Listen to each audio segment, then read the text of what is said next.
evening on June 15th after the 10 a.m. Mass, please join us for this monumental occasion. Yes, that's quite a milestone. Yes, and Gary Layton, who's here tonight, and his family have been members of our church for generations. They've made many, many contributions, including one of the beautiful windows named after their family in the church. We should give a round of applause for that. It's a beautiful tribute to a wonderful family. Absolutely.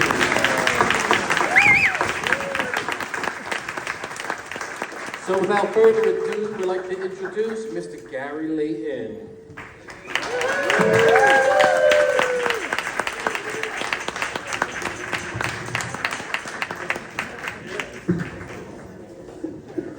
Good evening, everybody. Good evening. Hey. Glad to be here, and I'm glad you're here because I want to tell about a couple of lighthearted things. The first was about a ambitious young priest who wanted to call on everybody who moved into town. What he would do is knock on the door and say in a loud voice, "Good afternoon." Well, one time he knocked on the door, and it was a man who was just getting out of the shower, so of course he didn't get to the door on time. The priest, though, put a card under the door, and it had a Bible citation there, Revelation 3:20. Well, the man saw the card eventually, and he looked it up, and it said, "I will knock on the door, and if anyone answers, I shall come in." Well, the man took the card, and he wrote a verse of his own on there, Genesis chapter 3, verse 10, and he mailed it to the priest. When the priest got it, he had an idea, of course, it was about the Garden of Eden. But he looked up the verse anyway, and he read it, and it said, "I heard your voice, but I was afraid, for I was naked."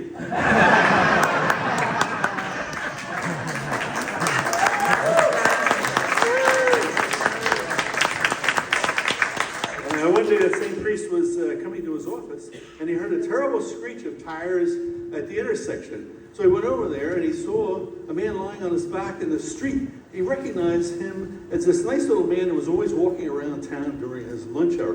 So he went over to him, and he said, "No, you're going to be okay." He said, "Now stay calm, and I can hear sirens. Help is on the way."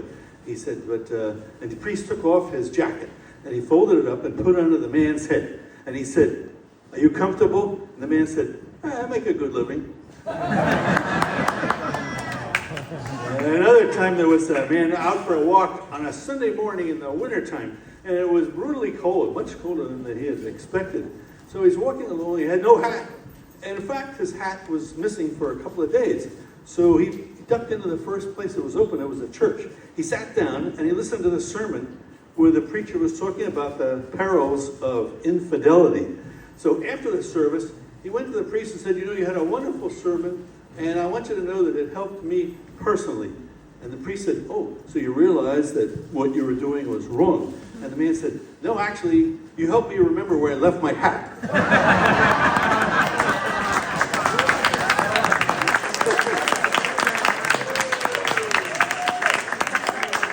A friend of mine recently retired. He was a very successful college friend of mine.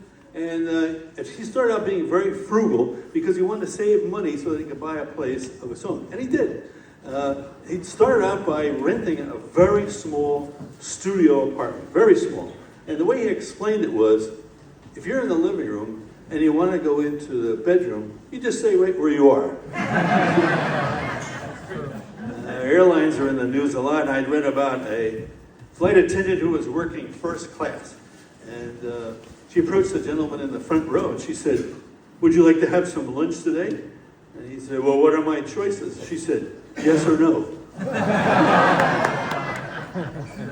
In one of those columns in the paper, they were talking about a couple that went for marriage counseling. They had a few issues they wanted to resolve.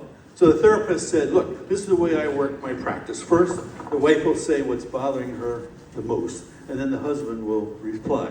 And then it'll be his turn and so forth." Now, you understand. Well, let's get started. So the wife says, "Well, my husband doesn't listen to a thing I say. Everything goes in one ear and out the other. It's like talking to the wall."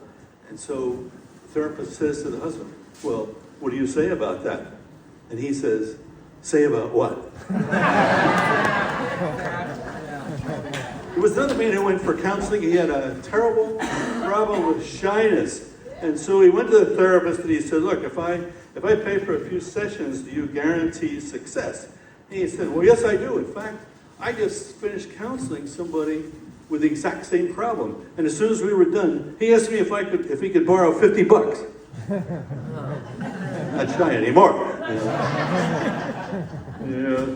The other day I was in a doctor's office in the waiting room, and I had time to think about a few medical stories. And one was about the doctor who referred a man to a specialist. Well, he got to the specialist and he found out he was ear, nose, throat, and wallet specialist. But he had a serious illness, and the doctor gave him 6 months to live. He couldn't pay his bill, so he gave him another 6 months.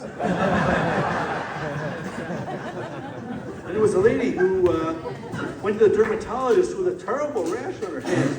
The doctor took a look and he said, wow. He said, he scratched his head. He'd never seen anything like this before. And he took another look at it and he said, he looked puzzled. He started checking some pictures on the computer and he said, wait a minute, have you had this before?